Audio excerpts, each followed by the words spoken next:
Before Beatlemania, before the Lennon-McCartney partnership, even before the Beatles existed with that name, there was a fragile, crackling recording cut in a tiny Liverpool studio by 5 teenagers on a single microphone, pressed straight onto a disc. It was the first song ever recorded by the Beatles' core members, Lennon, McCartney, and Harrison.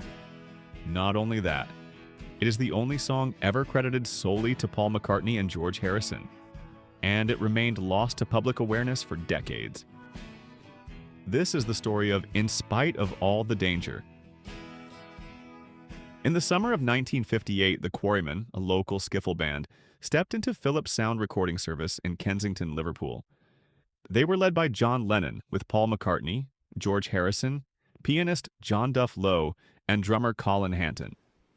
Actually, this was pre-Beatles. This was John, George, and myself, and a couple other guys, a pianist called Duff, and Colin, the drummer.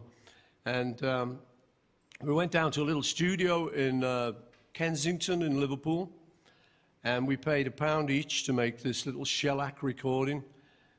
Percy Phillips, a self-taught engineer, ran the recording studio in the middle room of his Victorian terraced house.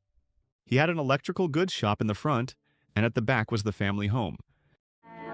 First thing we ever recorded was That'll Be the Day, Buddy Holly song, and one of Paul's called In Spite of All the Danger.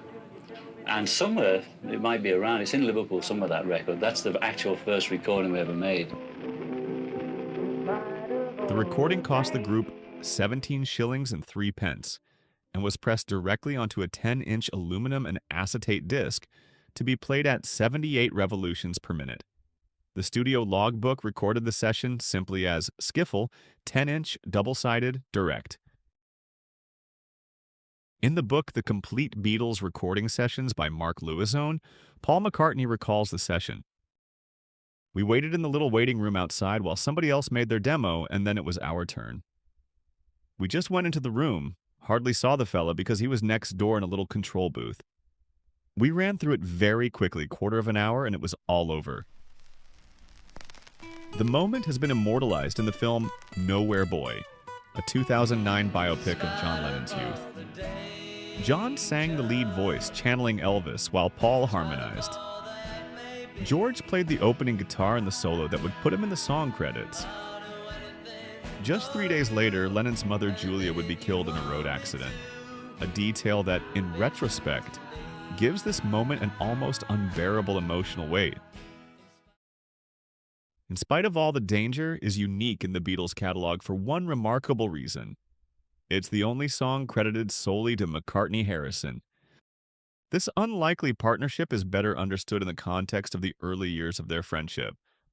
Paul and George had known each other for some time, before George was introduced to John and to the Quarrymen. George and I lived very near each other in Liverpool. So, in fact, we were just a bus stop away from each other. I'd get on the bus, and then the stop afterwards, George would get on. So being quite close in age, we'd sit together and we'd talk about stuff and that. They shared their passion for music, for guitars and chords. In fact, the B7 chord in Spite of All the Danger may have come from what Paul has described as a musical goose chase, where he and George tried to learn new chords in the early years. Sometimes we'd travel the whole of Liverpool just to go to someone who knew a chord we didn't know. Remember once hearing about a bloke who knew B7. We didn't know B7, that was kind of the missing part of the link, the other chord, the lost chord. So on we got on the bus, trooped across Liverpool, changed a couple of buses, found this fella, and he showed us dum, dum, dum, dum, dum, B7. We learned it off him, got back on the bus, went home to our mates and went, zing, got it. Although the song credit is shared, Paul has claimed that he wrote the song. It says on the label that it was me and George, but I think it was actually written by me. And George played the guitar solo. We were mates, and nobody was into copyrights and publishing. Nobody understood. Pianist John Duff Lowe remembers. Even at the rehearsal at his house in Fortland Road, Paul was quite specific about how he wanted it played and what he wanted the piano to do. There was no question of improvising. We were told what we had to play. There was a lot of arranging going on even back then. Paul has said, "It's very similar to an Elvis song. It's me doing an Elvis." Most commentators conclude that the Presley song used by McCartney as a model was "Trying to Get to You." I've been traveling over miles. The band was left with only one copy of the recording, and the plan was simple. Each band member would keep it for 1 week. So I had it for a week, John had it for a week, George had it for a week, and Duff had it for 23 years. While that fragile disc sat quietly in Duff Lowe's possession, the world moved on. The Quarrymen became the Beatles.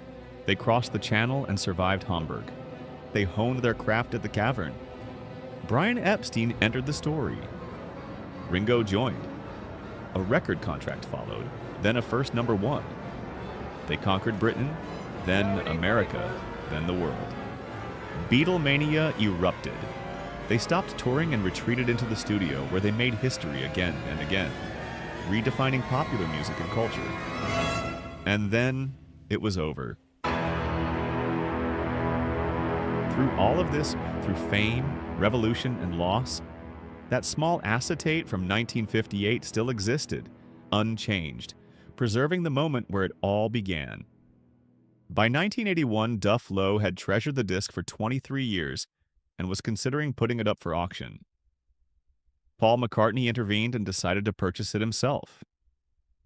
They reached a private settlement, resulting in Paul purchasing the acetate for a confidential sum. The lost recording had come home. McCartney had engineers restore the record's sound quality, and then made approximately 50 copies of the single that he gave as personal gifts to family and friends, including George and Ringo. In 2004, Record Collector magazine named the original pressing as the most valuable record in existence, estimating its worth at £100,000, with the 1981 copies made by Paul coming in second on the list at £10,000 each. By 2023, that value had doubled. The lost recording finally reached the public when it appeared on Anthology 1 in 1995. For the very first time, an official Beatles release credited a song to McCartney and Harrison. By 2005, Paul McCartney did something extraordinary. He brought In Spite of All the Danger back, into stadiums, into arenas, in front of tens of thousands. And we were just a young band trying to get noticed, so we wanted to make a demo record.